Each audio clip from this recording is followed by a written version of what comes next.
गर्मियों की छुट्टियां शुरू हो रही हैं। अच्छा, गर्मियों की जैसे छुट्टियां शुरू होती ना, घमौरियों से उतना डर नहीं लगता जितना मेहमानों से लगता है।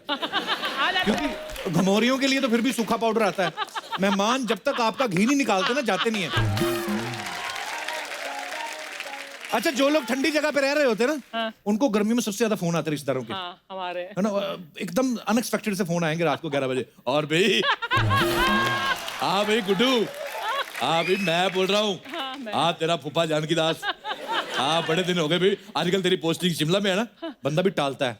हाँ फूफा, एक्चुअली ठंड बड़ी हो गई है, अब आपसे एडजस्ट नहीं हो पाएगा। तो फिर और सेंस ऑफ ह्यूमर दिखाते हैं अपना। अच्छा, मैं तेरी बुआ के साथ इतने साल एडजस्ट कर गया, ये ठंड क्या चीज है। आदमी फिर समझाता है, अरे नहीं नहीं अंकल जी, वो अभी इतनी सर्दी है, मैं इसलिए बोला था कि आपके वो घुटनों में दर्द रहता ना, बेटे मैंने स्टील के डलवा लिए। अब तो मैं इधर नींबू रख के रस निकाल देता हूँ। बड़े मेहमान आपको ऐसे मिलेंगे। अच्छा, जो छोटे शहरों से कभी कभी आते हैं ना, जिन्होंने पहली बार एस्केलेटर देखा होता है, बड़े शहरों में जब कोई मेहमान आता है तो उनको मॉल घुमाने ले जाते हैं, क्योंकि छोटे गांव में तो मॉल होते नहीं है। वो बेचारे एस्केलेटर से बड़ा डरते हैं कि कौन सी चीज पहले रखनी है। वो बेचारे भोले होते हैं, पहले पर क्या, पहले तो समझ नहीं आता क्या है, पहले उनके एक्सप्रेशन उड़ जाते हैं लिफ्ट को देख के।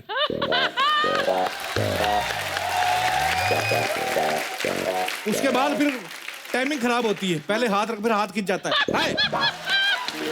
फिर पैर रखते, पैर निकल गया, हाय। फिर कोई उनको पीछे से धक्का देता, मौसी चढ़, हाय। बेचारे बड़ी उनके साथ।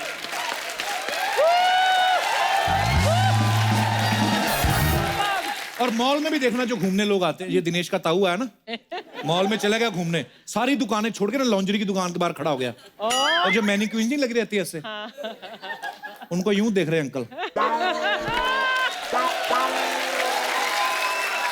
इतनी देर देखा ना, हार के वो पत्थर की लड़की कहती, चाचा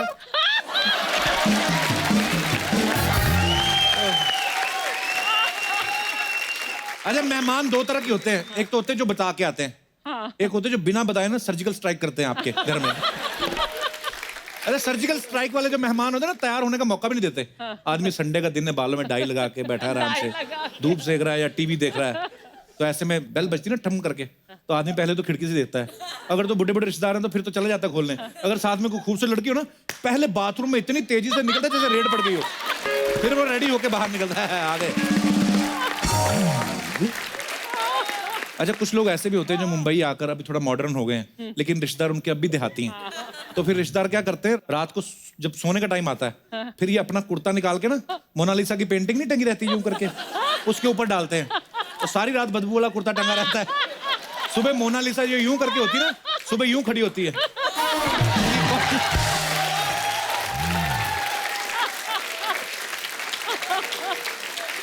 अच्छा, अपना बच्चा अगर घर के बेड पे थोड़ा सा पानी भी गिरा दे ना, तो माँ बाप थप्पड़ लगा देते उसको। मेहमान का बच्चा आके सुस्ती भी कर दे ना, अंदर से गुस्सा तो बड़ा आता है, ऊपर ऊपर से बोलते हैं बच्चे हैं, निकल आता है, अभी क्या करें।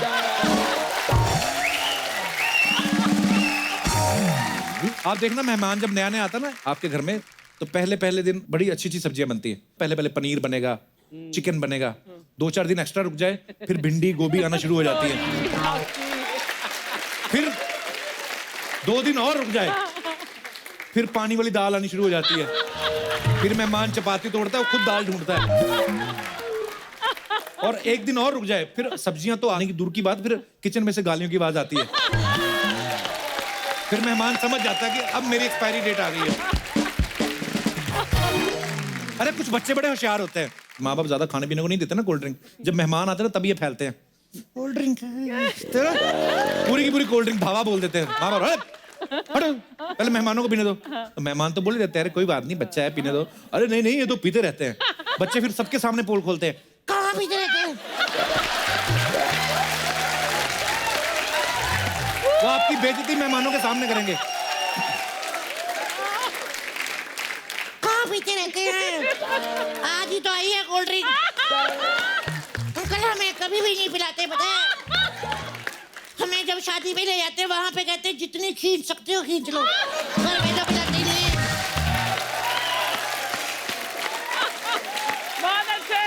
अच्छा, जब भी घर पे मेहमान आते हैं ना, जो आदमी सबसे वेला होता है ना, उसकी ड्यूटी लगती है उनको घुमाने फिराने की, क्योंकि उसके पास कोई और कोई काम है नहीं। स्टेशन से लेने भी वही जाता है, छोड़ने भी वही जाता है। आप छोटे शहरों में जाओगे ना, आपको वेले लोग बड़े मिलेंगे, जिनको कोई खास काम नहीं रहता। अच्छा, ऐसे लोग सबसे ज्यादा बिजी होते हैं। कहीं गन्ने की ट्रॉली निकल रही है ना, उसके पीछे लटक जाते हैं, उधर 2-3 किलोमीटर दूर चले जाएंगे। फिर उसके बाद वापस वहां से कोई आ रही है, उसके पीछे लटक के वापस आके पूरा दिन इसी में निकल जाता है। अच्छा, कुछ तो इतने वेले होते हैं, मैंने देखा है कईयों के घर के आसपास रेलवे लाइन पड़ती है ना, उधर यार दोस्त बैठ के ना दो और कुछ नहीं तो रेल के डिब्बे गिनते रहते हैं। 1 2 3 4 5, फिर लड़ रहे होते हैं, अबे 13 थे, अबे 12 थे, कोई बात नहीं, अभी आधे घंटे बाद दूसरी आएगी, फिर गिनते, फिर बैठ गए। अच्छा, आप कुछ लोग इतने वेले होते हैं, इनके दांत में कुछ अटक जाए ना, किसी ने कुछ चिकन खा लिया या कोई ऐसी चीज खा ली, सारा दिन ये नहीं कि फटाफट टूथपिक लेके निकालो, पूरा दिन उससे खेलते रहते हैं।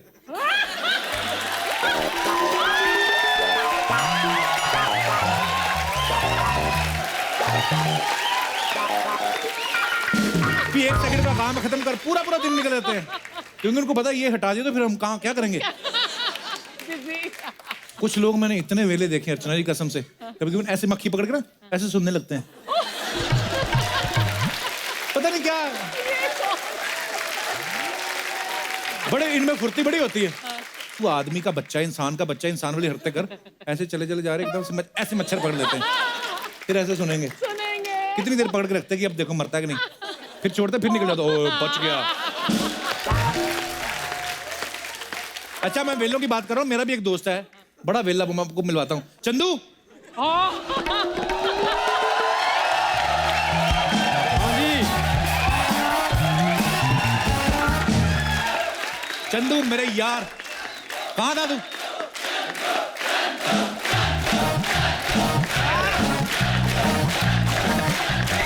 अच्छा, मेरा आपसे हाथ जोड़ के निवेदन है, ऐसे चंदू चंदू मत किया करो, फिर ये चैनल से लड़ता है, मेरी पेमेंट बढ़ाओ। अच्छा, कहाँ था तू? और मैं बिजी था यार, बाहर क्या कर रहा था? वो गड्ढा भर रहे थे, मैं वो देख रहा था। वो तो तू कल देख रहा था। कल तो खोद रहे थे ना, मैं वो देख रहा था। मैं इसके बारे में जो बोलता हूँ गलत बोलता हूँ? ये हरकतें ऐसे करते हैं। क्या बात हो रही है? कौन देखता है? अभी गड्ढा खोद रहा, खड़ा देख रहा है, बताओ बात क्या हुई है यार, बात तो बताओ। वेले लोगों की बातें कर रहा था मैं। जो इसकी मास्टरी है वेले लोगों के ऊपर, इसने पीएचडी की हुई है, क्योंकि खुद भी वेला है ना, क्या आपको बताएगा वेले लोग क्या क्या करते बताओ। अर्चना जी, वेले आदमी से ज्यादा बिजी कोई होता ही नहीं है। अच्छा। हाँ जी, बिजी आदमी होता है ना, वो चलता होता है, उसको नहीं पता खुजली हो रही कि नहीं हो रही, सीधा चलते चलो वापस आ गए। वेले आदमी के पास टाइम ही बड़ा है, कभी यहाँ खुजली होगी, कभी यहाँ खुजली होगी, कभी यहाँ। ये तो ऐसे वेले कहते हैं, वेला वेला वेला, पता कितना बिजी होता है, अपना थूक फेंक कर 10-10 मिनट उसे देखता रहता है।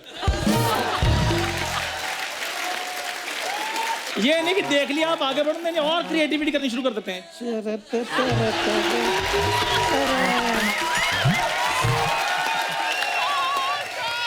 तो बिजी आदमी जो होता है वो एक ही काम करता है, वेले आदमी के पास काम ही बड़े होते हैं एक्चुअली। अच्छा, ये वेला आदमी जो होता है ना, उसको कोई काम नहीं, तो बत्ती बनाकर ना वो कान में लेकर ना मजे लेते रहे।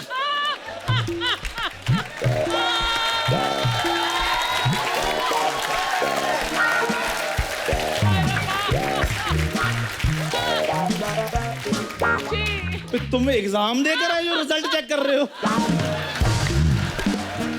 बिजी आदमी होता है ना, वो काम करता, आई एम सॉरी, छींक भी मारता, पता नहीं चलता छींक मारी कि मोटर वाला स्विच ऑन किया है। वेले आदमी के पास तो आधा घंटा छींक में वेस्ट कर देता है, पहले 15 मिनट मुंह बनाता है वो।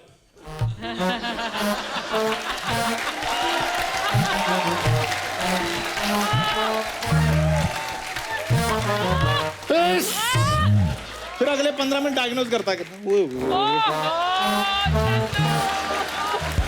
चंदू के लिए जोरदार तालियां। वेले आदमी जो होते हैं वो टाइम पास करने के इनोवेटिव आइडियाज होते हैं। मैं जानना चाहता हूं कौन कौन से आइडियाज हम सीखना चाहते हैं। जी मैम। टाइम पास करने के लिए बेस्ट आइडिया है कि चादर ओढ़ो और सो जाओ। इतना सारा घर में काम होता है, कौन करे, इसलिए अच्छा है चादर ओढ़ो और सो जाओ।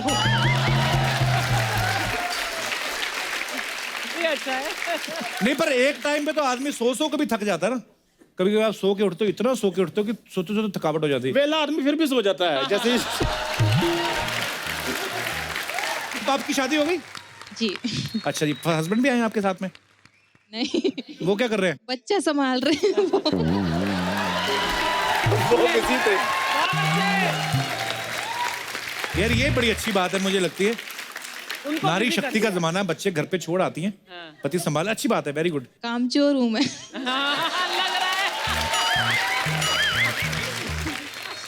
पर वैसे आप बोल रही कामचोर, बच्चे टाइम पे हो गए आपके भी।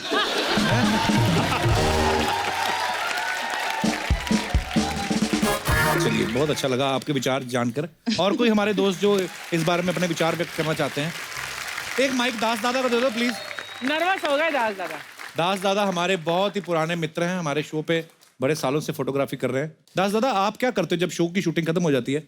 घर जाके क्या करते हो? घर पे अकेला हूँ अभी, क्यों? वाइफ कलकत्ता गई है। अच्छा, भेज दिया। तो मूछें क्यों काली की फिर आपने, अगर वाइफ कलकत्ता गई हुई तो बच्चे आपके साथ रहते हैं दास दादा? हाँ, मैं लड़का है खाली। अच्छा, खाली लड़का क्या है? भरा हुआ लड़का क्या होता है? नहीं, बेटा है अभी साथ में। अच्छा। बेटी का तो शादी हो गया। बेटी की शादी होगी? हाँ जी। बेटे की नहीं करी? नहीं, बेटा अभी टाइम है, लड़की घुमा रहा है। लड़की घुमा रहा है। लड़की घुमा रहा है? दास दादा एक बात बताओ, आप मतलब अभी दास दादी भी घर पे नहीं है, मतलब आपकी वाइफ शूटिंग के बाद अभी क्या घर जाके क्या करोगे पूरा आप? दिन घर पे रहता हूँ मैं, बाहर भी नहीं निकलता हूँ, नीचे भी नहीं आता हूँ। तो अभी आपकी वाइफ गई हुई कलकत्ता, बोर नहीं होते आप उसके नहीं, बिना? बिल्कुल नहीं। अभी क्या फायदा, 35 साल हो गए सर शादी को। ऐसे क्यों दास दादा? बोर हो जाते हैं ना, एक ही चेहरा रोज रोज देख के भी क्या देखें। मार पड़ेगी घर पे। दास दादा वो भी तो रोज एक ही चेहरा देखती हैं, वो कौन सा एक दिन दिलीप कुमार देखा, वो भी- दूसरे दिन शाहरुख खान? हाँ, नहीं, वो भी तंग आ जाती है। तो दोनों एक दूसरे से बोर हो गए हो। पर Das Dada is so sweet, thank you Das Dada, love you. और कोई हमारे दोस्त? जी भाई साहब हाथ खड़ा करें, इनको दे दीजिए जी। अगम कुमार निगम जी हमारे शो में एक साल पहले जैसे आपकी थोड़ी वेला आप हो गए थे, थोड़ा वैसा- पूरा बेला था। हाँ सर, वैसा वेलापन मेरे साथ भी हुआ था कुछ सालों पहले। अच्छा, फिर क्या आपने? लेकिन मैंने बहुत अच्छा एक रास्ता खोज निकाला। क्या? मैंने सर क्या किया कि मेरी बीवी के जितने भी रिश्तेदार हैं उनकी बुराइयां चालू कर दी, थोड़ा सा उनके बारे में उल्टा पुल्टा बोलो और फिर खामोश हो जाओ किनके सामने? फिर वो उनके बोलती है। खुद के सामने। अच्छा, और क्या करो कि भाई पड़ोसन की साड़ी की तारीफ कर दो, पड़ोसन के खाने की तारीफ कर दो, या तो ऑफिस की किसी असिस्टेंट की खूबसूरती की तारीफ कर दो, फिर खामोश हो जाओ। फिर दिन भर जो कुछ है घर में ही कपिल शर्मा शो देखते रहो बस बैठ के। वाह, बड़ा अच्छा आइडिया, इनोवेटिव आइडिया आपका। कहाँ से आए सर आप? सर मैं भरूच गुजरात से आया हूँ, क्रिमिनल लॉयर हूँ। अच्छा, वाह वाह। और सर एक रिक्वेस्ट है, मेरा भाई भी मेरे साथ आया है, मेरी बहन भी मेरे साथ आई है, तो आपसे बहुत प्यार करते हैं, उनसे उनको हाँ, जरा सर। हाई कह दीजिए। कहाँ है? वहाँ पे मेरा भाई है और नमस्ते भाभी जी, है। कैसे हो आप?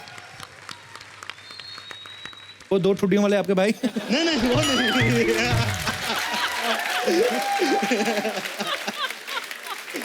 सॉरी, बहुत बड़ी गलती हो गई सर। जितना मजा यहाँ पे आया है वो सारा घर जाके निकल जाएगा। क्यों? क्योंकि भाई की मुलाकात आपसे करवाई, बहन की करवाई, बीवी से भूल गया सर, माफ कर दो। बहुत बड़ी गलती हो गई। नमस्ते जी, कैसी हैं आप? बहुत अच्छा लगा सर, बड़े दिलचस्प इंसान है आप। Thank you sir, thank you. Archana ji, आज मैंने चंदू का बहुत ज्यादा टाइम वेस्ट कर दिया। इतनी देर में इसने पूरा गड्ढा देख लेना था जो भर रहा था बाहर। तो मैं चंदू के साथ देख के आता हूँ, आपका भी मन करे। वैसे बड़ी प्यारी लग रही हैं आप, लेकिन अभी मेहमान आने वाले हैं हमारे शो में, अगर आपको चेंज करना तो कर सकती हैं। तैयार वैसे हो बाहर खाना भी खुल गया। चलो भी Chandu, bye bye, thank you. चलो चलो चलो, इधर इधर।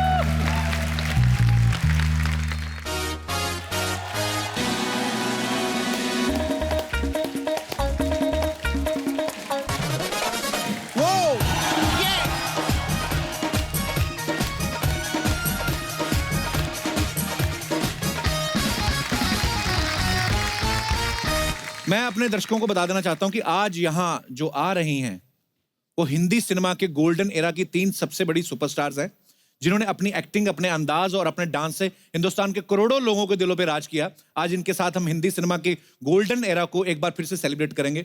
तो सबसे पहले आपकी जोरदार तालियों के बीच बुलाना चाहूंगा CID, प्यासा, कागज के फूल, साहब बीवी और गुलाम, काला बाजार, गाइड, राम और श्याम, नील कमल और तीसरी कसम जैसी सुपरहिट फिल्मों की लीड एक्ट्रेस, हिंदी सिनेमा का 14वीं का चांद, पद्म भूषण वहीदा रहमान जी। जोरदार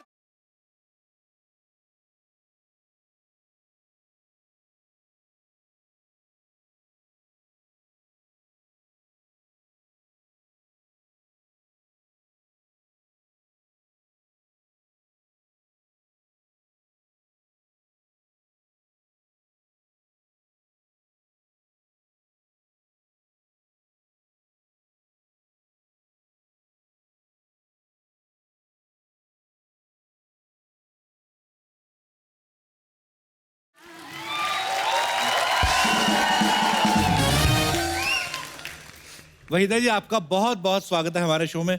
और सीरियसली आज आज मैं क्या कहूँ, हमेशा हम ये बोलते हैं कि 4 चांद लग गए, आज 4 लाख चांद लग गए हमारे शो को। एक्चुअली हमारी अर्चना जी जिंदगी में कभी किसी को देख के घबराई नहीं, आज रो रही हैं आपको देख के। ये मोहब्बत है आपके लिए।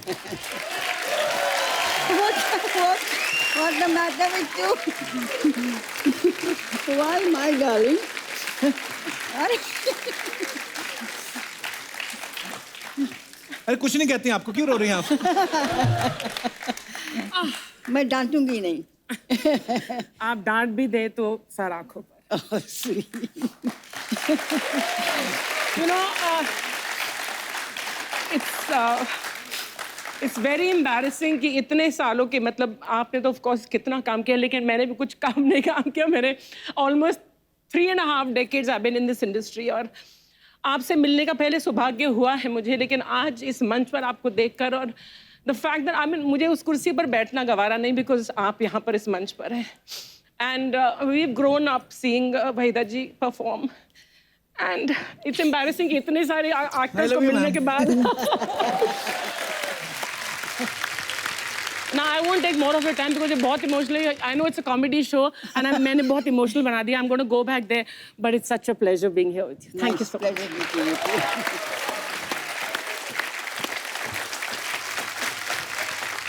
वहीदा जी प्लीज आपका बहुत बहुत स्वागत है, यहाँ विराजमान हो जाइए। तालियां बजती रहनी चाहिए आपकी।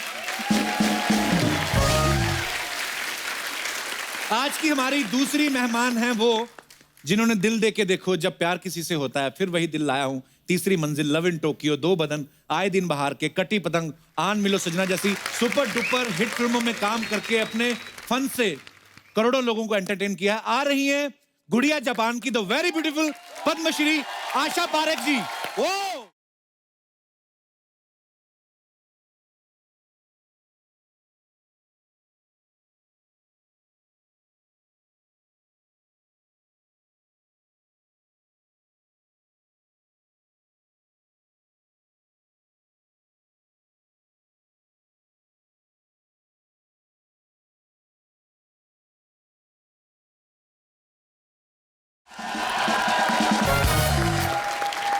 आशा जी आपका बहुत बहुत स्वागत है, प्लीज यहाँ पे विराजमान हो जाइए।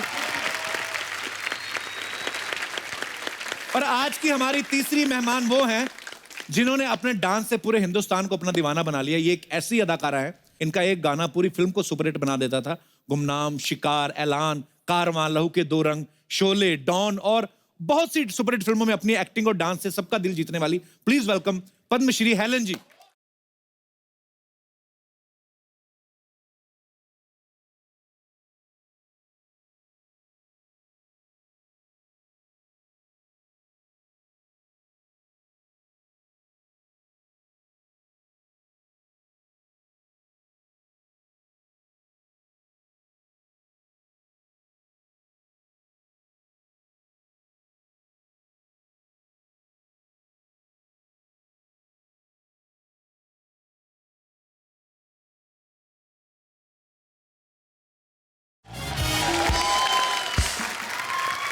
आइए मैम, आइए। मुझे पता है आज आपके दिल में बहुत सारी बातें जो आप करने वाली हैं, so please ma'am.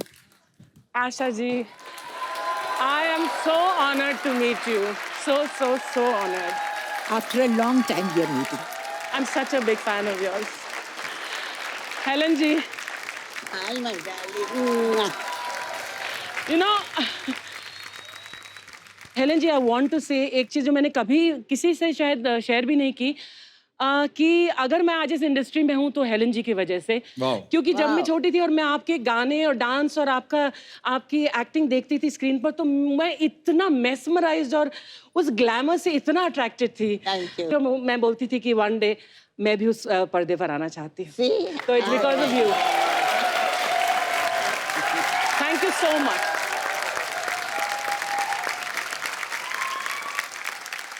Waheeda ji, पहले आशा जी से हमारी मुलाकात हो चुकी है, हेलन जी से भी मुलाकात हो चुकी है, पहले शो में आ चुकी हैं। उस समय भी हमने आपको याद किया था, लेकिन हमारे प्रोडक्शन हाउस ने ये बोला कि वहीदा जी यहाँ पे है नहीं, पर हमें पता नहीं कि बात सच्ची थी कि नहीं। आपको किसी ने फोन किया था कि नहीं?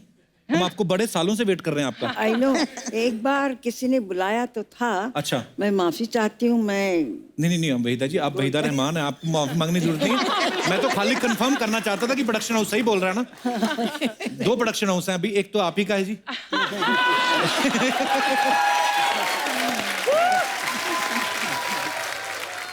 हिंदी सिनेमा में आपका कंट्रीब्यूशन जो है कोई भुला नहीं सकता। मैम, एक बात जो सबके दिलों में है, सब जानना चाहते हैं कि फिल्मों में ब्रेक कैसे मिला आप लोगों को? मैं बहुत लकी थी। अच्छा जी। और मैं भारतनाट्यम सीखा था मैंने, तो जी। स्टेज पे परफॉर्म करती थी। अच्छा जी। तो उस वक्त सारी रीजनल फिल्में सब चेन्नई में बनती थी। अच्छा जी। तो किसी ने मेरी तस्वीर देखी तो मुझे ऑफर आने लगे घर बैठे।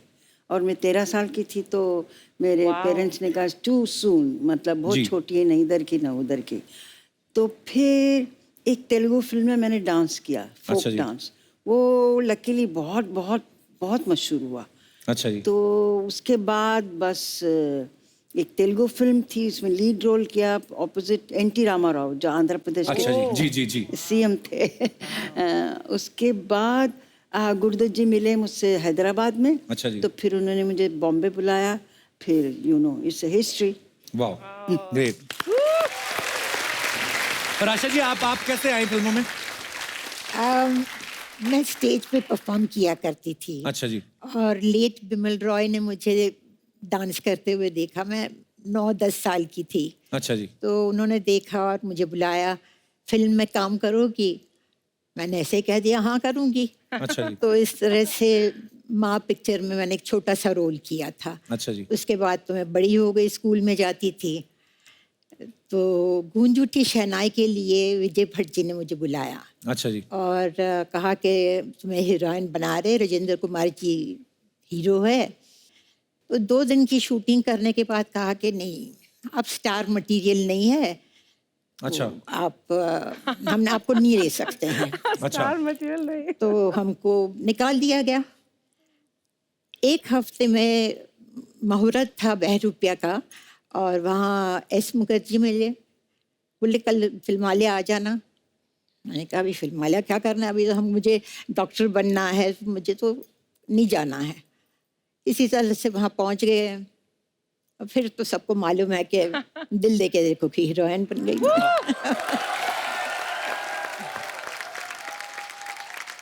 और हेलन जी, आपकी शुरुआत कैसे हुई थी? We were refugees from Burma. Okay. And during the war, we had to walk it for 9 months from Burma to Assam. I was very small. I was about 3-4 years old. Anyway, we came to India. God was great. And I went to school. And while going to school, I started learning Manipuri, a little of Bharatanatyam, and Kathak. Just the fundamentals, ताकि in case I was given a chance, I would know the stance of all these dances. उस ज़माने में कुकू जी बहुत बड़ी dancer and actress थी. अच्छा जी। And my mother requested her that मैं chorus में कम से कम join करूं, क्योंकि we needed the money very badly. We were living in one room. The Mori was in one room. और another thing I must tell you, जब भी गर्मी का दिन था, हम लोग चटाई को ठंडा करके जमीन पे लगा के नहा के, we never used to wipe ourselves, put our nightie and we go to sleep. Oh my God. So we've seen these lovely days, praise the Lord. Because of that, I'm here now. Thank you. कितनी अच्छी बात है कि हमारी तीनों जो legend artist हैं, तीनों बचपन से ही इतनी टैलेंटेड थी कि 9-10 साल की उम्र में आपको रिकॉग्नाइज किया गया। मतलब कमाल है। आज हमें आपको तीनों को एक साथ देख के बहुत खुशी हो रही है। तो आप तीनों ने ब्लैक एंड व्हाइट फिल्मों में भी काम किया है, उसके बाद कलर फिल्मों का दौर आया। तो उस जमाने में जो पेमेंट होता था वो ब्लैक में होता था कि व्हाइट में होता था? सॉरी, ये बचकाना सवाल पूछने के लिए। दोनों में होता था। दोनों में होता था। अच्छा मैम, जब ब्लैक एंड व्हाइट फिल्मों से कलर का दौर आया, उस समय आपको सबसे, मैं ये सवाल आप तीनों से, सबसे अच्छी चीज आपको क्या लगी जब सिनेमा जो है वो रंगीन हो गया? मुझे बल्कि ठीक नहीं लगा, क्योंकि उस अच्छा। वक्त लाइट बहुत ज़्यादा इस्तेमाल करते थे। ओके। क्योंकि उनका फिल्म का एमल्शन कुछ कम था, ज़्यादा था, something like that, technical thing. तो मुंह सारा जल जाता था। एक आइस बकेट में एक अच्छा। शामो लेदर कहते थे, उसको डाल के रखते थे, फिर मुंह पे लगाते रहते थे अच्छा बिफोर जी। The take. तो मैं कहती थी कहाँ फंस गए हम, इतनी ज़्यादा गर्मी थी। और उस वक्त एसी तो थे ही नहीं कहीं भी, ना जी। कमरों में ना स्टूडियो में, तो बुरा हाल होता था। मैं तो कहती कलर में शुरू कर दी पिक्चर, हाय मर गए। अच्छा। और आशा जी, आपको अच्छा लगा जब रंगीन हो गया सिनेमा? पहली फिल्म जो मैंने की वो गेवा कलर की थी, अच्छा जी। हम हिंदुस्तानी। तो वो इतने बड़े बड़ी लाइट्स ले आते थे और वो लगा के, मुझे याद है मुझे ऐसे खड़े रहना था, कैमरा यहाँ था और वो लाइट यहाँ थी। अच्छा जी। शाम को देखा तो ये पूरा जल गया था। बाप रे। रिफ्लेक्टर्स इतने लगते थे, रिफ्लेक्टर्स ऐसे होते थे कि मेरी आंखें लाल हो जाती थी। जी। और लोग कहते थे हाँ तुम्हारी आंखें लाल कैसे होती है? अरे भैया शराब वराब पीती हो क्या है? तो अच्छा, इन्होंने कहा लाल आंखें, उस पर एक किस्सा सुनाओ आप जी, चाहें जी, जी। तो मेरी पहली कलर शूटिंग हुई जब 14 का चांद रिलीज हुई, जी। तो बहुत हिट हो गई थी। तो उस वक्त एक कलर का सिलसिला शुरू हो गया था। तो गुरुदत्त जी ने सोचा ये जो टाइटल सॉन्ग जो इतना मशहूर हुआ है उसको रीशूट करते हैं कलर में, फिर अच्छा रिलीज जी। करेंगे। तो वही किया उन्होंने। फिर दोबारा उनको सेंसर करना पड़ा, दिखाना पड़ा। सेंसर बोर्ड ने कहा जी वो एक शॉट वहीदा जी वो मुड़ के देखती, वो काट दीजिए। ऐसे क्यों? मैं ऐसे ही हूँ, बस सिर्फ मुड़ के देखती हूँ। तो इन्होंने पूछा क्यों क्यों क्या है इसमें खराबी? तो बोले जब वो मुड़ के देखती उनकी आंखें लाल हो गई। तो अच्छा। हाँ साहब लाइट बहुत है तो लाल होगी। जैसे इन्होंने कहा नहीं, इसमें शी लुक्स वेरी सेंशियस। अच्छा। हाँ, तो फिर गुरुदत्त जी ने कहा साहब ये मियाँ बीवी का सीन है और कुछ नहीं, ना लिपटे ना झिपटे ना हाथ पकड़ा, बेचारी यूं से यूं देखा।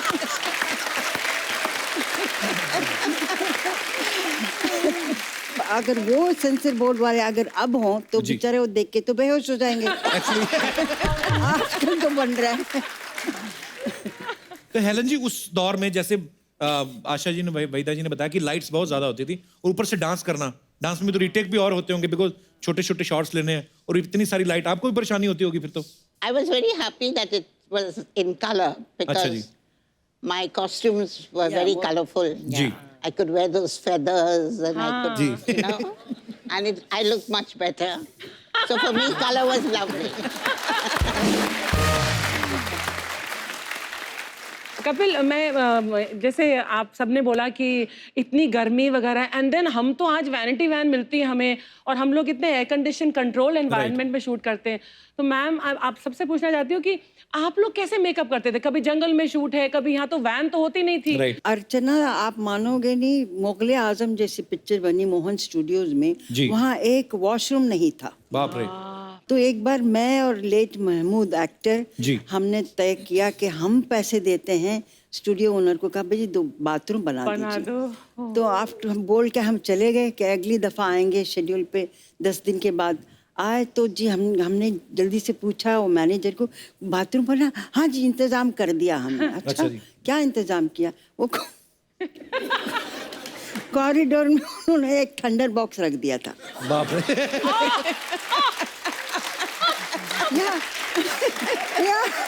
I said, oh my God, it's so terrible. बाप रे, कितना मुश्किल होता होगा उस समय, सारा दिन शूट करना, वॉशरूम ही नहीं है। ना, हमने वॉशरूम पानी नहीं पीना है। छोड़ दिया था। Oh कि स्टूडियो सुबह जाओ, से पानी शाम मत पियो। तक बाथरूम नहीं जाते थे। Oh my God. घर जाके बाथरूम जाते अभी थे। तक माशाल्लाह कितनी अच्छा है। हाँ। सीरियसली एक्चुअली आदमी को रोमांटिक सीन करना हो और ऊपर से बाथरूम आया हो तो आदमी कहाँ निकलेंगे एक्सप्रेशन एक्चुअली। सो हेलन जी को डांसिंग क्वीन, पता है बहुत सारे ऐसे टाइटल दिए गए थे, ऐसे नाम दिए गए थे हेलन जी। जैसा कि मैंने पहले कहा कि एक ही गाना कभी कभी हेलन जी का पूरी फिल्म पे भारी पड़ जाता था। तो हेलन जी दूसरी जो हीरोइन होती थी फिल्म में और आप आके एक गाने में वाह लूट लेती थी, तो उनको जेलसी फील नहीं होती थी कि आ गई हेलन जी, अब ये सारा मेला लूट के ले जाएंगे? By the grace of God, I've been very good with all the heroines in the movie. They've loved me, literally they cared for me. There was no jealousy. I worked with Asha ji. Were you jealous of me? No. If I was jealous, I wouldn't be friends with you. अच्छा आशा जी, आपकी जब आपकी फिल्में silver jubilee होती थी, gold, आपको jubilee girl भी नाम दिया गया था आपके फैंस के द्वारा, तो जब सिल्वर जुबली होती थी फिल्में, गोल्डन जुबली होती थी, उसके बाद आपने फिल्मों की क्वांटिटी बढ़ाई थी या पेमेंट ही बढ़ाई थी सिर्फ? क्वांटिटी तो बढ़ा नहीं सकते थे क्योंकि हम लोग 9:30 to 6:30 की शिफ्ट करते थे जी। और फिर 7 बजे मैं पहुंच जाती थी स्टेज पे, मेरे बैलेज होते थे तो फिर डांस करना शुरू कर देती थी। 3.5 घंटे का बैले होता था, वो ख़त्म करके फिर घर जाती थी। तो क्वांटम तो बढ़ा नहीं सकती थी, हाँ पैसे तो बढ़ा सकती थी।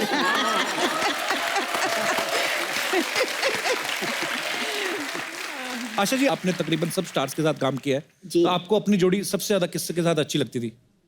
मेरी पहली फिल्म शम्मी कपूर जी के साथ थी। अच्छा जी। तो मुझे उनके साथ काम करने का ज़रा आसानी लगती थी। एक बहुत मतलब जो वो करते थे वो इमीडिएटली मैं पकड़ लेती थी। अच्छा जी। जैसे डांस होता था तो डांस डायरेक्टर नहीं होता था। अच्छा जी। अच्छा तुम ये कर लेना, मैं ये कर लूंगा। अच्छा, वाह। हाँ Really? तो इस तरह से कई गाने हमारे ऐसे थे कि विदाउट अ डांस डायरेक्टर बिना हमने dance किए हैं। क्या बात है। अरे जी जी। और उनको मैं छेड़ती थी भी बहुत। मुझे याद है कि एक बार हम शूटिंग कर रहे थे कश्मीर में, तो उन्होंने कुछ पहलवान को बुलाया, उनके गले में कुछ हो गया था। अच्छा तो जी। बहुत हंसी, अरे पहलवान को बुलाया गला ठीक करने के लिए। ओह, दूसरे दिन मैं गिरी तो पैर में मोच आ गई। सब वो पहलवान फिर आ गए मेरा पैर ठीक करने। एज यूजुअल शमी जी कर रहे आया ना, मैंने कहा जी आ गया। एक्चुअली उस समय फिजियोथेरेपिस्ट थोड़ी ना होते थे, तो पहलवान ही जो पहले कुश्तियां करते थे। मुझे याद है बिकॉज मेरे फादर की कुश्ती करने के बड़े शौकीन थे, तो जब उनको कभी ऐसे हो जाता था तो पहलवान के पास जाते थे, और पहलवान भी पता नहीं कोई MRI कोई एक्सरे नहीं करते थे, खुद ही देख के ऐसे कड़क पटाखे की आवाज आती थी, या तो आदमी ठीक हो जाता था या बेड़ा गर्क। आशा जी, हेलन जी, आप मतलब जब भी किसी हीरो के साथ काम करती थी तो ऑब्वियसली हर एक का अलग अलग स्टाइल रहता है, लेकिन शम्मी जी के खुद के स्टेप होते थे, वो हम लोग सब हाँ वो देखते रहे। खुद ही मतलब कर लेते थे। तो वो कितनी एनर्जी होती थी, कितना मुश्किल रहता था उनके साथ डांस करना आपको भी? आप एनर्जी तो या क्या रिदम थी उनमें। एक एक रिदम पे झटके वटके। सभी लोग। और क्या शम्मी जी का कोई प्रॉपर डांस नहीं होता था, जैसे वाइल्ड डांस ना, तो रिदम को पकड़ के उनमें इतनी पूरे जिस्म में रिदम थी। रिदम थी वो उनकी ये बॉडी हाथ में। भी यूं करो यूं भी करो तो सब रिदम में करते थे। Actually Isn't it? अच्छा वहीदा जी, ऐसे हमने सुना है कि जब आप फिल्मों में आई थी तब आपका नाम जो है वहीदा रहमान नहीं था, कोई और नाम था। नो, ऐसे पता नहीं क्यों अफवाह है ये? अफवाह है। असली नाम मेरा वहीदा रहमान और वहीदा रहमान ही था। अच्छा जी। हाँ। मैं आज ही इनको बाहर निकालता हूँ जिन्होंने ये मुझे बोला ना। वहीदा जी, एक और अफवाह है, पता नहीं ये भी अफवाह ही है कि सच्ची बात है, लेकिन बड़ी ऐसे अफवाहें सुन के आ रहे मैं हैं आप। अफवाहें सुन के आया हूं बहुत सारी। एक के बाद एक के बाद। पर उन्होंने कहा कि जो आपके भरतनाट्यम के जो गुरु थे उन्होंने पहले आपको डांस सिखाने से मना कर दिया था, लेकिन बाद में आप ही उनकी बेस्ट स्टूडेंट निकली। अच्छा, तो मतलब ये बात सही है। चलो ये वो बात बच गया आज। सही है। इसने तो ये क्या रीजन था वहीदा जी, उन्होंने क्यों मना किया आपको डांस सिखाने से? वो बहुत मशहूर वो एक गांव है, गांव के जैसे साहिर लुधियानवी, जी। तो तिरुचंदूर एक जगह है तमिलनाडु में, वहाँ के थे वो। अच्छा जी। तिरुचंदूर मीनाक्षी सुंदरम पिल्ले उनका नाम था। बाप रे, इतना लंबा नाम। हाँ, तो मुझे जिद आई कि उन्हीं से सीखना है। अच्छा तो जी। हमारे कोई बीच में फ्रेंड थे, उन्होंने जाके कहा ऐसे ऐसे सीखना है। जब नाम सुना तो बोले नाम तो मुसलमान है। बोले हाँ, लड़की भी मुसलमान। No no no no no, मैं मुसलमान को भरतनाट्यम कैसे सिखा सकता? अच्छा। बोले क्यों नहीं सिखा सकते साहब आप? नहीं, वो अभिनय जो हमारे डिवोशनल गाने होते उसको समझेगी नहीं, वो ठीक से कर नहीं पाएगी। तो 6 महीने लगा दिया, और मैं भी जिद से अड़ी रही कि उन्हीं से सीखना है। तो जब इन्होंने बहुत जबरदस्ती की हमारे दोस्त ने, तो बोले अच्छा उसकी कुंडली लेकर आओ। अच्छा। तो बोले जो वो लोग मुसलमान हैं वो कुंडली उंडली बनाते नहीं, बिलीव नहीं करते। अच्छा जी। तो बोले ये तो बड़ी मुश्किल है फिर। तो बोले अच्छा उसका बर्थ डेट लेकर आओ। अच्छा वो लेकर गए, तो उन्होंने अपने से चार्ट बनाया, कुछ पता अच्छा। नहीं क्या क्या किया। तो बोली ये क्या हुआ, ये कैसे हुआ? तो उन्होंने पूछा क्या हुआ साहब? तो ये चार्ट में कहता है कि ये लड़की मेरी लास्ट और सबसे अच्छी स्टूडेंट होगी, वाह। हो नहीं सकता। तो उन्होंने ऐसे ढक्कल दिया, नहीं नहीं नहीं हो नहीं सकता, समथिंग इज रॉन्ग, या मैंने ठीक नहीं किया। तो बोले और 2 दिन दो। अच्छा, फिर 2 दिन के बाद फिर उन्होंने बनाया, बोले no again the same result. तो बोले चलो मैं सिखाता हूँ इसको। क्या बात है, लेकिन और वो बात सच भी साबित हुई। वाह। ऐसे हमने सुना है कि रेशमा और शेरा में एक ऐसा सीन था जिसमें आपको बच्चन साहब को ऐसे थप्पड़ मारना था, लेकिन बच्चन साहब की माता जी वहां पे रहती थी। तो मैम फिर कैसे मारा आपने? वो आदमी थोड़ा वो भी हो जाता कि यार सामने मम्मी है। नहीं, उन्होंने आंटी ने ये भी कहा, वहीदा जरा संभाल के। तो मैं बिल्कुल डर गई। अच्छा जी। तो हर बार आए तो सुनील दत्त डायरेक्ट कर रहे थे उस वक्त, और सी रामचंद्रन कैमरामैन थे। अच्छा जी। तो उन्होंने कहा, वहीदा जी आप ठीक से नहीं करेंगे तो रीटेक होंगे, उतने थप्पड़ पड़ेंगे। अच्छा जी। इससे बेहतर है आप दिल मजबूत करके एक कस के दे दीजिए, बात खत्म हो जाएगी। अच्छा जी। तो फिर लाइटिंग वगैरह हो रही थी, तो मैं जाके बैठी, तो आंटी बच्चन उधर बैठे हुए थे, वहीदा जरा संभाल के करना। तो मैं बिल्कुल डर गई। फिर मैंने जाके सुनील दत्त को कहा, साहब मेरे से थप्पड़ नहीं मारा जा रहा है। बोले क्यों क्यों नहीं मारा जा रहा? कि वो आंटी ने कह दिया जरा संभल के। तो बोले ओहो, तो फिर आंटी को कहना चाहिए इस शॉट के लिए आप बाहर जाके बैठिए। अच्छा, तो बाहर भेजा फिर उनको? बाहर भेजना पड़ा। तो उसके बाद फिर सब सेट पे असिस्टेंट डायरेक्टर सुनील दत्त सब कहने के एक ही शॉट, एक ही टेक, एक कस के लगा दीजिए। मैंने कहा अमिताभ बहुत कस के लगाने वाली हूँ। हाँ कोई बात नहीं। खैर शॉट हुआ, लकीली पहला टेक ओके हुआ। तो फिर अमिताभ कहेंगे वहीदा जी काफी अच्छा था।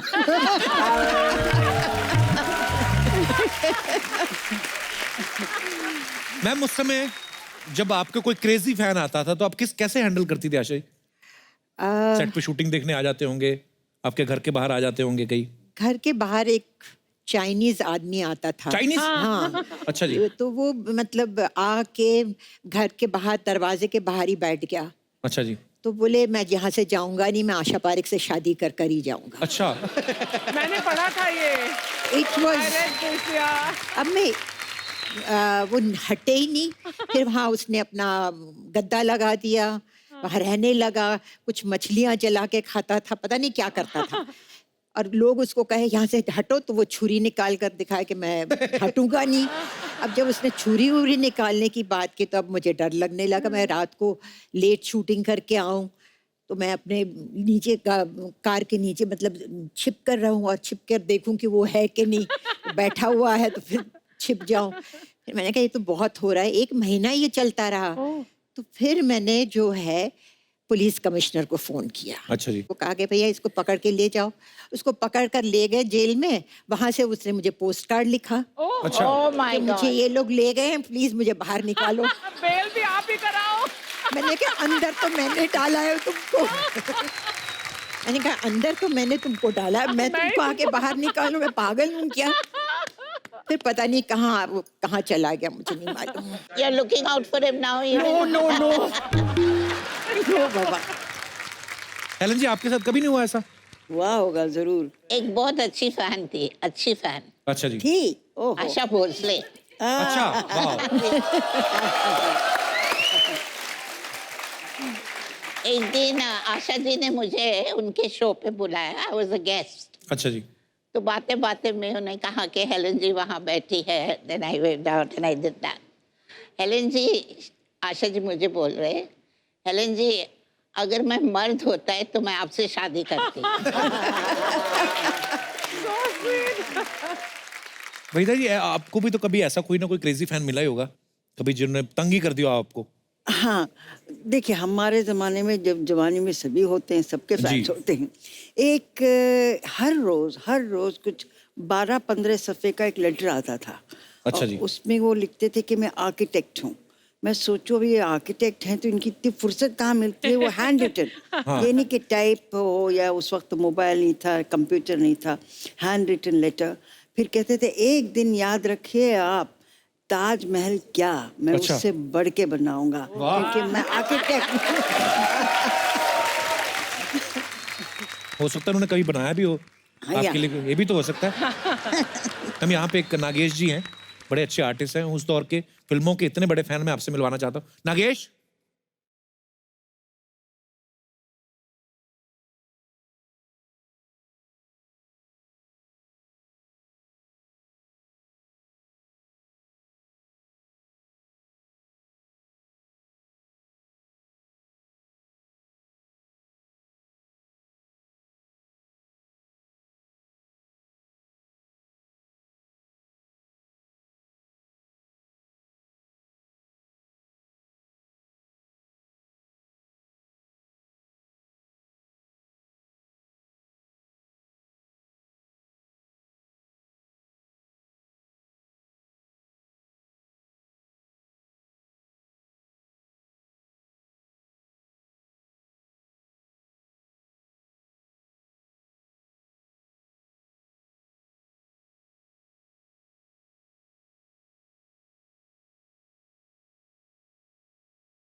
अच्छा मैम, आजकल बहुत सारे ऐसे प्लेटफॉर्म्स हैं, सोशल मीडिया है, मतलब आप अपने फैंस के साथ सीधा कनेक्ट कर सकते हैं। आप उनको अगर कुछ, आप कोई नई फिल्म कर रहे हैं, उनको बता सकते हैं सीधा, उनके साथ चैट सेशन करते हैं। आजकल के जो भी स्टार्स हैं, उस समय में तो ऐसा सोशल मीडिया तो होता नहीं था। सो बहुत सारे सवाल हैं जो हमारे दर्शकों के मन में, वो मैं आपसे पूछना चाहता हूँ। आप तीनों उनके जवाब दे सकते हैं।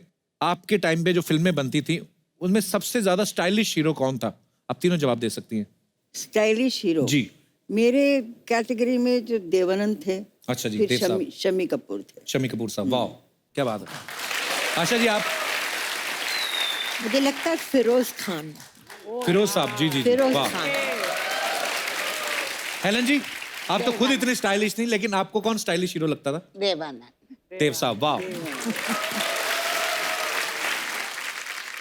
उस समय शूटिंग पे सबसे ज्यादा लेट कौन आता था? राज कपूर। राज कपूर साहब। सब आप सब सहमत हैं? आशा जी, आप सब? ये बड़ा टेढ़ा सवाल है। मगर आते थे लेट। मैंने 2 पिक्चरें की उनके साथ। अगर 9:30 से 6:30 तक की शिफ्ट होती थी जी, तो वो 2 बजे आते थे। अच्छा जी। तो फिर आधी शिफ्ट चली गई, फिर लंच खा के फिर आराम करके उठ के अच्छा। तो फिर मैंने प्रोड्यूसर को कहा, आप 2 से 10 की शिफ्ट की रखी है। अच्छा जी। दोपहर के 2 से रात के 10 से। बोले हाँ, अच्छा आइडिया है, चलो वो कर दें। तो वो 2 से 10 बजे की शिफ्ट रखते थे, तो वो 6 बजे आते थे। फिर एक दिन उन्होंने, मैं कहती थी क्या राज जी, मैं बैठ बैठ के थक जाती हूँ। नहीं सॉरी। एक दिन मिल्क कॉलोनी में शूटिंग थी, तो मेरे प्रोड्यूसर ने कहा, वहीदा जी आप घर से मत निकलिए जब तक मैं फ़ोन नहीं करूँ। आई फील गिल्टी, आप बैठी रहती हैं वहाँ, क्या करें। मैंने कहा अच्छी बात है। तो फिर फ्रैंटिकली फ़ोन आया। उस वक्त मोबाइल नहीं था, कुछ नहीं। निकलिए जल्दी निकलिए। मैंने कहा क्या हुआ? बड़ी सुबह 7 बजे राज जी आउटडोर में बैठे हुए हैं। मैंने कहा राज जी 10 लेट। बोले मैं बदनाम हूँ कि मैं लेट आता हूँ? मैं बैठा हूँ, आप अभी आई हैं, अभी आपको मेकअप करना है, बाल बनाने, कितनी देर लगेगी? मैं कितनी देर बैठा रहूँगा? मैंने कहा मुझे जिंदगी भर बिठाते थे, अभी आप बैठे रहिए। ऐसे कौन से एक्टर थे जो दूसरों के डायलॉग चेंज करवा देते थे? ऐसा कोई था? मैंने एक पिक्चर में काम किया था जिसमें कृष्णा करके कोई विलन था। अच्छा जी। तो वो क्या होता था, 7 to 2, 2 to 10 की शिफ्ट होती थी। तो मैं 2 to 10 की शिफ्ट में उसकी शूटिंग करने जाती थी। अब वो 6 बजे तो वो सारे डायलॉग उल्टे बोले। अच्छा। हाँ, वो बोले कि जैसे ये था कि शल्लो तुम कीचड़ में खिला हुआ कमल हो, तो वो बोलेगा शल्लो तुम कमल में खिला हुआ कीचड़ हो। तो एक दिन ये हुआ, अच्छा बिकॉज मैं बहुत बड़ी स्टार थी, तो पूरे सेट पे सन्नाटा। तो उसने कहा क्या हुआ? अरे भाई तुम क्या बोल रहे हो? तो बोले क्या बोल रहा हूँ? तो बोले तुमने ये डायलॉग बोला है। अच्छा मैंने ऐसा बोला, सॉरी हाँ, फिर से करते हैं। फिर वही बात। अच्छा। हर चीज में, मतलब वो सुजीत कुमार के साथ था कि शल्लो के साथ मैं सुहाग रात मनाऊंगा। वो 6:30 बज गए थे, तो कहने लगे कि शल्लो की जगह मैं तुम्हारे साथ सुहाग रात मनाऊंगा।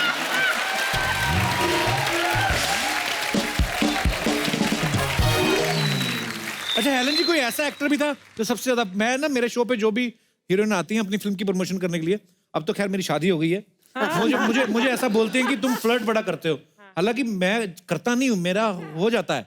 अच्छा उस समय भी कोई तो हीरो ऐसा होता ही होगा जो बड़ा फ्लर्ट करता होगा? अगर आप चांस देंगे तभी फ्लर्ट करेंगे ना।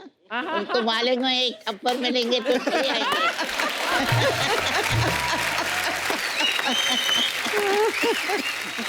तो मैम सलीम साहब से आपकी मुलाकात कैसे हुई थी?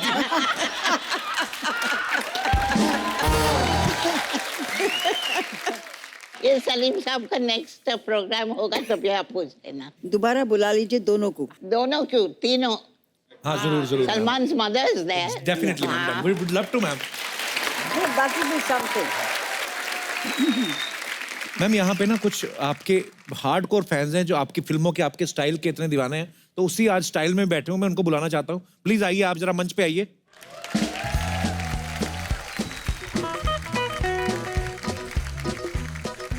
नमस्ते जी, आप सबका बहुत बहुत स्वागत है। अच्छा, सबसे पहले तो आप अपना नाम बताइए और आप बताइए कि आप किनका आपने स्टाइल कॉपी किया हुआ है, हमारे दर्शकों को बताइए। मैं मधुचंद्रा हूँ। अच्छा जी। मैंने आशा जी का गेटअप किया है। अरे वाह, कमाल है। बहुत बहुत प्यारी लग रही है आप जी। आपका? हाँ, मेरा नाम निशा है अच्छा जी। और मैंने जो स्टाइल किया है वो भी आशा पारिक जी का है। अरे वाह हेलो।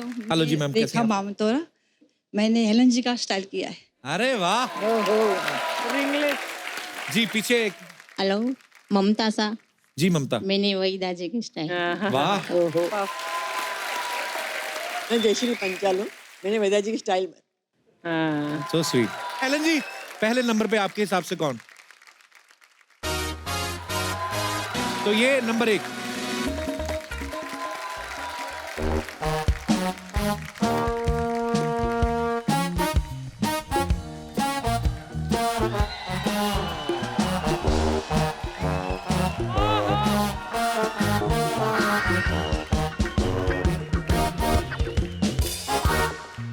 कितने जा रहा है? गुड्डू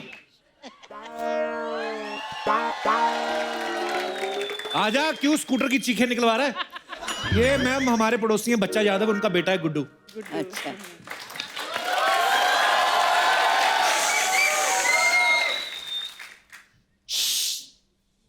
पैरी पोड़ा दादी जी। जीते रहो। पैरी पोड़ा दादी जी। पैरी पोड़ा दादी जी।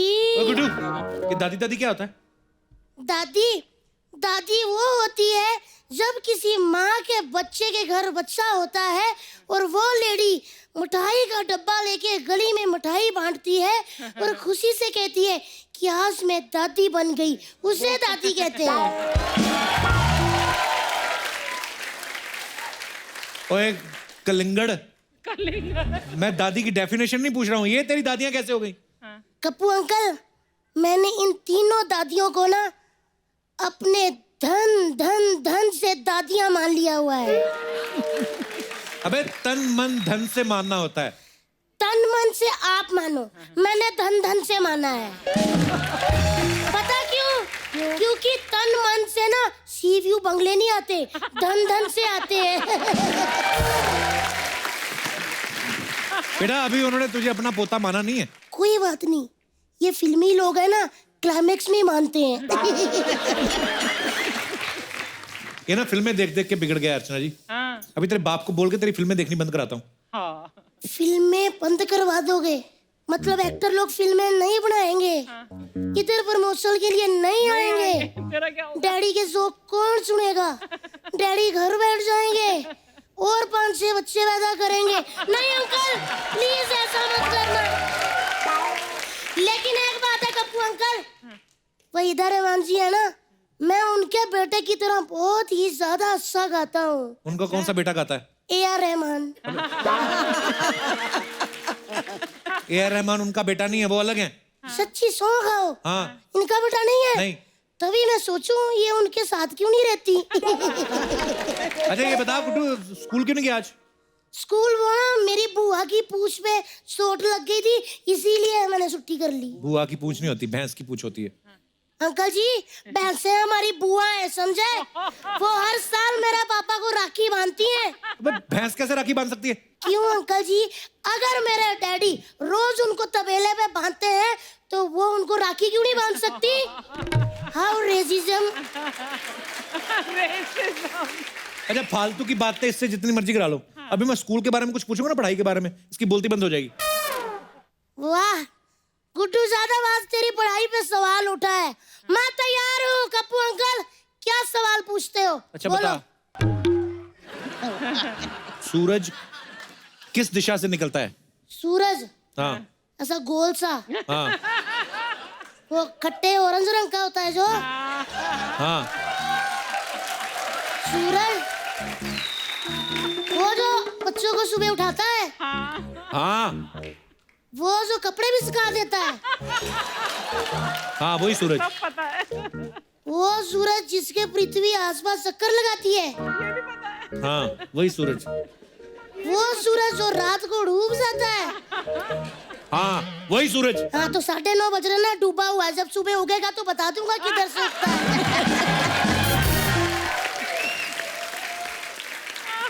देखा पढ़ाई लिखाई पे बिल्कुल ध्यान नहीं इसका, ऐसी बातें करता है। मैं इतना टैलेंटेड बच्चा हूँ ना अर्चना जी, मुझे पता था मेरी दादी जा रही हैं, इसीलिए मैंने 70s की फिल्मों पे ना ऐसे लिखा हुआ है। चल सुना फिर। ठीक है तो मैं सुना देता हूँ। आज का हमारा शीर्षक है 70s की फिल्में। वैसे तो इंडस्ट्री में बहुत सारी फिल्में हुई हैं, लेकिन 70s के दशक की फिल्में मेरी फेवरेट है। उन फिल्मों में माँ एक अहम भूमिका होती थी। वो बेचारी दिन रात फटे पजामे मशीन में सीती रहती थी। अभी ये जांच चल रही है कि इतने सारे पजामे कौन फाड़ता था। 70s की माँ काफी भुलक्कड़ किस्म की होती थी। वो अक्सर अपने बच्चों को मेले में भूल आया करती थी। फिर उन फिल्मों में अक्सर एक लाला होता था जो अक्सर औरतों के कंगन की कलेक्शन रखने का शौक रखता था। वो प्राय गरीब औरतों के कंगन गिरवी भी रखता था। उन फिल्मों में काफी काली घांसी, काली पहाड़ी और कालिया नामक शख्स होते थे। उन फिल्मों की माएं एंड में जाके अपने बच्चों को बताती थी कि उनके बाप का कातिल कौन है, ताकि फिल्म क्लाइमैक्स में पहुंच सके। धन्यवाद। अरे यार, ओए गुड्डू, ओए गुड्डू, ओए, अरे यार देखो यहाँ पर बैठे हो। अरे यार हम कब से यहाँ पर इंतजार में बैठे हैं इसके कि कब ये नींबू लेके आएगा और हम दूध को फाड़ेंगे, पनीर बनाएंगे। यहाँ पे मजे कर रहा है। हाँ तो दूध के बर्तन में बैठ जाता ना, वैसे दूध फट जाता। अच्छा हम बैठ जाएंगे तो दूध फट जाएगा, हम खड़े हो जाएंगे तो दूध सिल जाएगा, हम ऐसे घूम जाएंगे तो दूध रफू हो जाएगा। वाह वाह कप्पू शर्मा वाह। अरे दूध का इतना नॉलेज रखते हो तो कहीं भैंस क्यों नहीं लग जाते यार। माल का वैसे हम इनसे बातें करने में, इनसे बहस करने में अपना वक्त क्यों बर्बाद कर रहे हैं। 70s का सिनेमा हमारे सामने लाइव है, हम नीचे आ रहे हैं। I need to meet you. अरे यार मजा आ गया।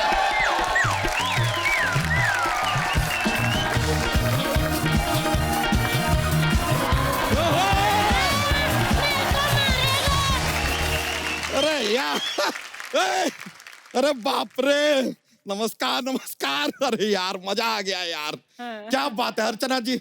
इस मोहल्ले से जितना हमको निराशा था ना, आज सारा दूर हो गया। पूछे क्यों क्यों? अब मोहल्ले में आ गई है आशा जी, तो किस बात की निराशा जी। आशा जी, वहीदा जी, हेलेन जी, आपको हमारा प्यार भरा नमस्कार। और कप्पू शर्मा आपको हमारा क्रोध भरा तिरस्कार। वैसे आप लोगों को यहाँ देख के बड़ा खुशी हो रहा है। अरे यार प्रोड्यूसर जी की मम्मी आई है। परिपूर्णा मम्मी जी, देख रहे हैं आप कप्पू शर्मा जी। पहले पापा आए थे, फिर भाई को भेजा, अब मम्मी आई है। पूरा नजर रख रहे हैं हम पर। एक मम्मी और है, दूसरी मम्मी भी आएगी। अरे वो भी आएंगी यार, सही बात है। वैसे मम्मी जी, अगर शो में कुछ भी गलती हुआ हो, कुछ ऊंच नीच हुआ हो, कुछ भी अगर रॉन्ग आपको लगता हो तो इस आदमी को ब्लेम कीजिएगा। हम अपना तरफ से पूरा मेहनत कर रहे हैं। बिल्कुल। हम तो इतना ज्यादा मेहनत कर रहे हैं कि आपको क्या बताएं। हम अपने बच्चे का होमवर्क भी आजकल चेक नहीं करते, खाली जोक्स बनाने में अपना पूरा फोकस लगाते हैं हम। ताकि क्या है कि स्पॉन्सर सारे के सारे खुश रहें। आपको सच बता रहे हैं मम्मी जी, हम और हमारी ये चोटी इस शो के लिए हमेशा दिन रात खड़े रहते हैं। आशा जी, वहीदा जी, ये बातें तो चलती रहेंगी। आप लोगों के लिए हम कुछ गिफ्ट लेकर आए हैं। क्या दे सकते हैं? आशा जी जी आपके लिए कटी पतंग। दिस इज ए कटी पतंग। ये वहीदा जी आपके लिए कागज के फूल। Thank you. और हेलेन जी आपके लिए हम लाए हैं स्क्रिप्ट। अबे ये तो खाली है। हाँ तो ये अपने साथ घर पे ले जाएंगी, सलीम जी इस पे लिखेंगे और फिर ये हमें वापस लाके देगी। क्या है कि सलीम जी को अगर हम डायरेक्टली अप्रोच करेंगे तो हमसे बहुत ज्यादा पैसे मांग लेंगे या हमें चाटा भी मार सकते हैं। ऐसे वहीदा जी, अभी कुछ दिनों पहले ना हमारे मामा जी का ऑपरेशन हुआ था, तो उनके गुर्दे में से ना आपके वो सनम निकले। कौन से सनम? वो पत्थर के सनम। उनका बस जॉक्स के लिए बोल दिया, जरा माहौल बनता है, मजा आता है। वैसे आशा जी, आप देखें डेस्टिनेशन वेडिंग आजकल बड़ा ऐसा क्रेज चल रहा है, लेकिन आप कमाल हैं। आपने तो अपने दौर में डेस्टिनेशन लव शुरू कर दिया था, लव इन टोक्यो। बच्चा ये क्या बात है, मतलब कुछ भी बोल रहा है। जैसे आपने लव इन टोक्यो किया था, इन्होंने टोकने में पीएचडी किया। PhD in Tokyo. क्या बात है पापा, सही कहा आपने।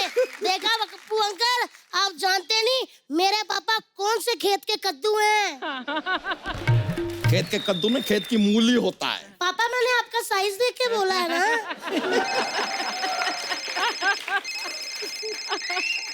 किसका बजा? ओए ओए। किसका बजा? मेरा नहीं बजा। ये मेरा फोन बजा। अच्छा। अरे चलो छोड़ो, अजीब बच्चा है यार। कभी कभी तो हमें शक होता है, इज ही माइन? चोटी देख ले। फिर बाद में ऐसा चोटी को देख के कंफर्म हो जाता है कि मैं भी। वहीदा जी, आपने वो फिल्म किया तीसरी कसम। आशा जी, आपने वो फिल्म किया तीसरी मंजिल। तो ये मतलब डायरेक्टली तीसरी कैसा? ये दोनों फिल्मों का पहला 2 पार्ट तो आया ही नहीं, हमने देखा नहीं मतलब। पापा जी बस करो यार, आपकी बातें सुन के ना मेरे को नींद आई जा रही है। अच्छा, रात को तो सोता नहीं है तू, अभी तुझे नींद आई जा रही है? हाँ तो रात को कैसे सोऊं, आपस में मच्छर लड़ते रहते हैं। हाँ तो दूसरों की लड़ाई के बीच में क्यों पढ़ता है तू? और अगर पढ़ना ही है तो किताबें पढ़ जो हमने लाके दी है तुझे। बस पापा बस। इस भरी महफिल में इतने बड़े लोगों के पास आपने मेरी बेइज्जती करवा दी है। मैं आज गुड्डू यादव, बच्चा यादव की फैमिली से बायकॉट करता हूँ और खान फैमिली के साथ अपना संबंध बनाता हूँ। आप हमारे इस गठबंधन को स्वीकार कीजिए। धन्यवाद। ये क्या कर रहे हो? ये क्या हो रहा है गुड्डू? बछड़ों से ज्यादा प्यार क्या है हमने तुम्हें? हाँ तभी तो मेरे को कोई इंसान का बच्चा नहीं कहता, सारे कहते सांड का बच्चा। चल बेटा तू अंदर चल, अंदर चल। हाँ तो चले जाएंगे। हाँ तो जाओ ना। हाँ तो जा रहे हैं। हाँ तो कब जाओगे? हाँ तो चले जाएंगे।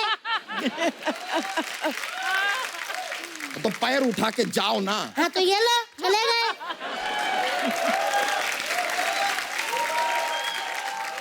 ऐसे जाओ, ऐसे ऐसे जाओ। मैं सांड नहीं हूँ, ऐसे जाऊँ। हीरो हूँ, बाइक पे जाऊंगा अपनी। आप घर आओ जरा, मम्मी कुछ कैप लगाता हूँ आपकी। आपके जोड़े पर निकल आए ना भैंसे। अरे जाओ यार जाओ, और जो बोलना है मम्मी से बोलो। हम क्या हो, डरते हैं क्या हम मम्मी से यार? जरा सा ऐसे घुटनों पे आ जाएंगे, हाथ जोड़ेंगे, गिड़गिड़ाएंगे तो आंसू निकलेंगे, मम्मी माफ कर देगी यार। That is life. Go John. वैसे हमारे ये बच्चे ने काफी गुस्सा दिला दिया, माय एलोपॉजी फॉर दैट। लेकिन क्या माहौल को अच्छा करने के लिए हमारे पास एक जोक्स का पिटारा रहता है। अगर आप कहें तो जोक्स पेश कर दे, पेश कर दिया जाए तो ठीक है। कपूर शर्मा, आप हमको बताइए, शोले फिल्म के क्लाइमैक्स में कौन मरता है? अमिताभ बच्चन के धर्मेंद्र? अमिताभ बच्चन। हकीकत में धर्मेंद्र मरते हैं। अबे चल, अबे चल क्या हम इंफॉर्मेशन दे रहे हैं? हकीकत अलग फिल्म है, उसमें धर्मेंद्र मरते हैं।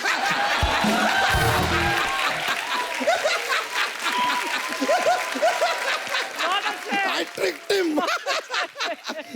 एक और पेश करते हैं। अगर सूरज रात को निकल आए तो क्या होगा? क्या होगा? कुछ नहीं होगा यार, इतने अंधेरे में कहां पता चलेगा क्या निकला क्या नहीं।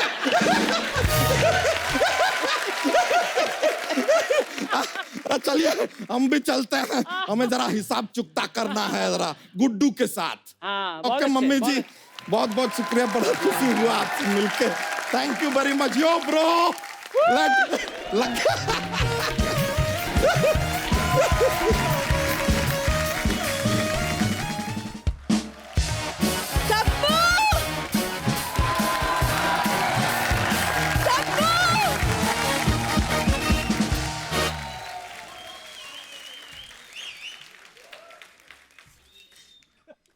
वहीदा मैम।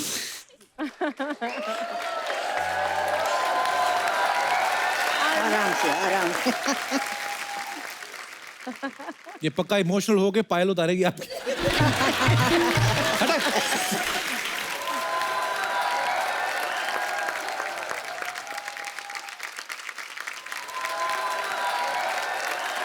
हेलेन मैम,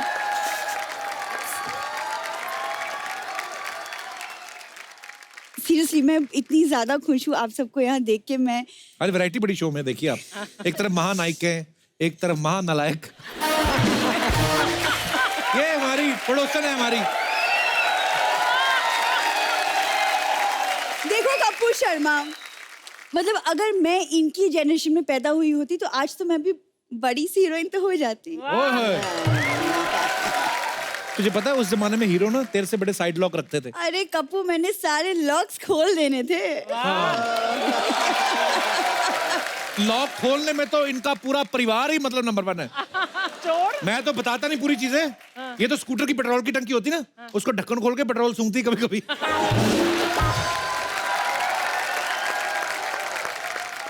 खानदान खानदान खानदान इतना बोलते रहते हो मेरे खानदान के बारे में। अच्छा इतना बताता हूँ, मेरे खानदान में कितने लोग हैं? 2 लंगूर हैं, एक सेकंड हैंड तोता, एक बुजुर्ग लोमड़ी है तेरे। मैं सबको जानता हूँ। मेरा जन्म चिड़ियाघर में हुआ है, ये भी बता दो। चल झूठी के, सर्कस में हुआ था।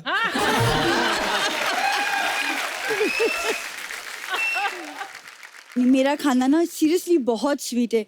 वहीदा जी, बचपन में ना मुझे मेरी दादी प्यार से वहीदा वहीदा कह के पुकारती। अरे वाह। झूठी इतनी है ना, इसकी दादी की तो जीभ ही नहीं थी पहली बात। एक मिनट, एक मिनट, जीभ थी, सिर्फ आंखें नहीं थी। मैं यही बुलवाना चाहता था। अभी धीरे धीरे सच बताएगी। हाँ ठीक है, जो बुलवाना है बुलवा लो, लेकिन मैंने तय कर लिया है इन सबको देखिए कि मैं अब फिल्मों में ट्राई करके ही रहूंगी। तेरी जितनी हाइट है ना, तो शॉर्ट फिल्मों में ट्राई कर। 2.5 मिनट की आती है ना, जो 2.5 मिनट की। तो उस हिसाब से खली को तो लॉन्ग फिल्म्स करनी चाहिए। लॉन्ग फिल्म कोई होती नहीं, लॉन्ग जंप होता है पहली बात तो। देखो स्पोर्ट्स और फिल्मों की पूरी नॉलेज है मुझे। बड़ी नॉलेज है इसके। डिस्कस थ्रो देखने की उस दिन वैसे प्लेट नहीं फेंकते। मैं कहती अंकल आपने प्लेट तो फेंक दी, खाना किसने खाओगे? उसने फिर प्लेट से दूर फेंका इसको, तब जाके जीता है वो। क्यों ऐसी बातें करती है? फेंका नहीं था, मुझे उठाया था। उस दिन मैं बहुत खूबसूरत लग रही थी, इसीलिए। शुक्र मानो मैं हीरोइन नहीं बनी, वरना सारे विलेन तो मुझे ही उठा लेते। अगर ये हीरोइन होती ना तो जीवन साहब भी होते ना, वो भी इसको डांट देते। हाँ, यहाँ क्या कर रही हो? जाकर कुत्तों को खाना डाल। कैसी बातें कर रही हो तुम कपूर? मैं प्रोड्यूसर की मम्मी, क्या सोचेंगी वो? कुछ हेलन जी, आप आते पूछ रही थी ना कि वो कौन है वो लड़की बेसुरी सी जो सलमान के लिए रिश्ता मांग रही थी? यही है। नहीं बट हेलन मैम, सीरियसली अच्छा हुआ आप मुझे यही मिल गई कि आप शो में आ गए, वरना मैं तो आपसे मिलने आपके घर ही आ रही थी। कोई फायदा नहीं, पुराने कपड़े दान कर दिए उन्होंने। मैं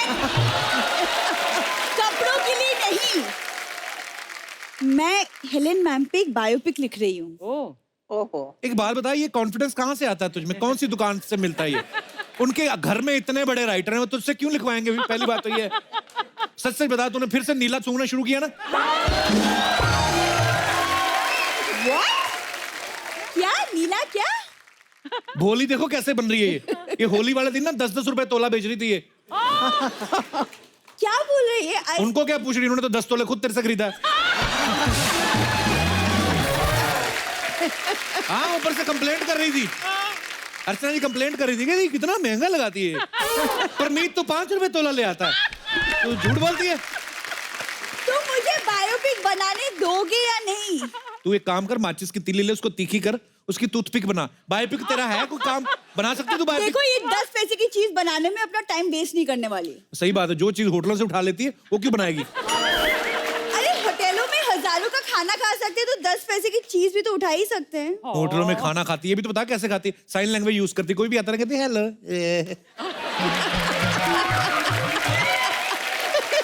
ये तुम अगर हमें 2 मिनट बिना इंटरप्ट किए अगर हमें अपना कुछ बोलने दोगे तो हमें ये सब करना ना पड़े बाहर जाके। चल ठीक है, अब मैं नहीं बोलूंगा, बोल दो जो कहना है, बोलो।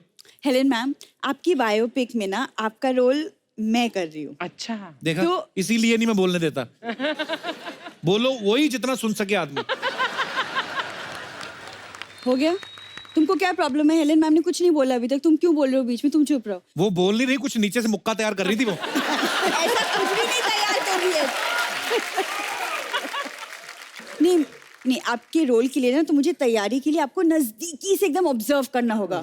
तो उसके लिए फिर मुझे आके आपके साथ गैलेक्सी में रहना होगा। ये था मुद्दे की बात।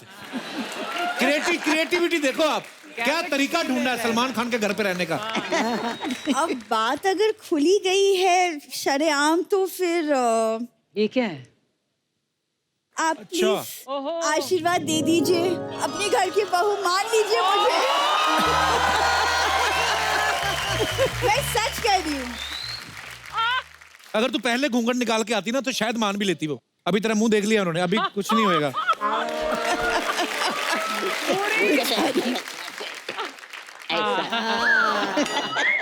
आपको अच्छा लगेगा आपकी बहू शाम को ऑटो वाले के साथ ताश खेलेगी? कब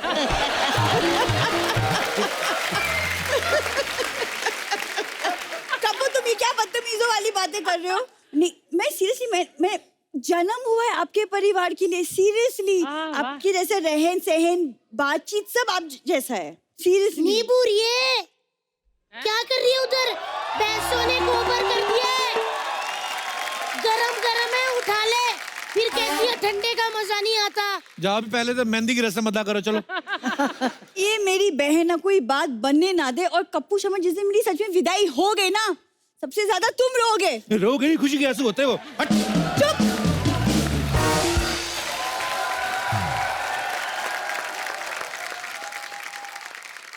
मुझे मैम गाने इतने पुराने, आप जितने भी गाने सुन लो, मतलब सबके अभी भी आज भी जुबान पे। मैम आपका जो गाना ना, मैं इजाजत चाहूंगा आप सबसे। शुक्रिया मैम, आपका गाना है चौधरी का चांद, बड़ा खूबसूरत है।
थैंक यू सो मच, हमें इतने खूबसूरत गाने देने के लिए, इतनी खूबसूरत फिल्में देने के लिए। तालियां जोरदार होनी चाहिए।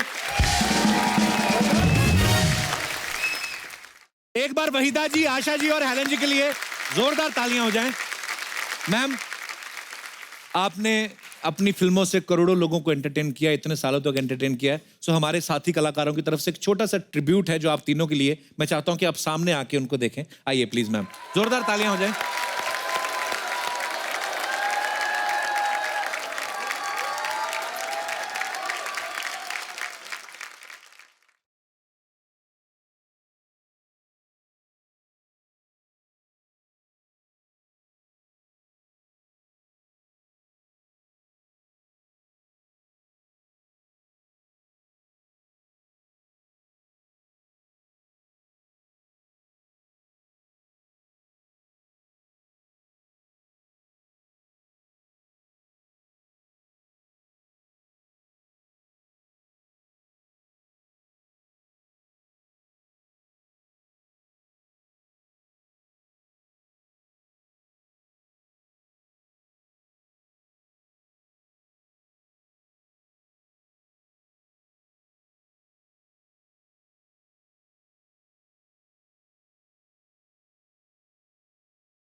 सारे कलाकारों के लिए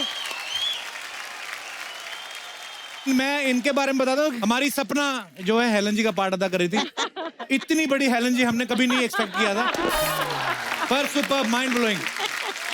thank you so much, thank you, thank you. आइए वहीदा जी, आशा जी, हेलन जी, प्लीज आप मंच पे आ जाइए।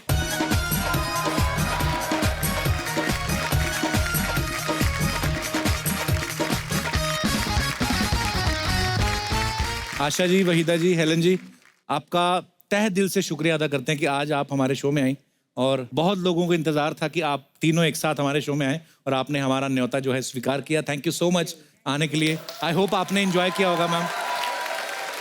Thank you ma'am, thank you so much. Thank you, Kapil. We enjoyed ourselves. Thank you so much for coming ma'am. And God bless you with all the shows to come. Thank you ma'am, thank you. So आप सब लोग यूं ही हंसते रहें, मुस्कुराते रहें, अपने आसपास सफाई रखें और देखते रहिए द कपिल शर्मा शो।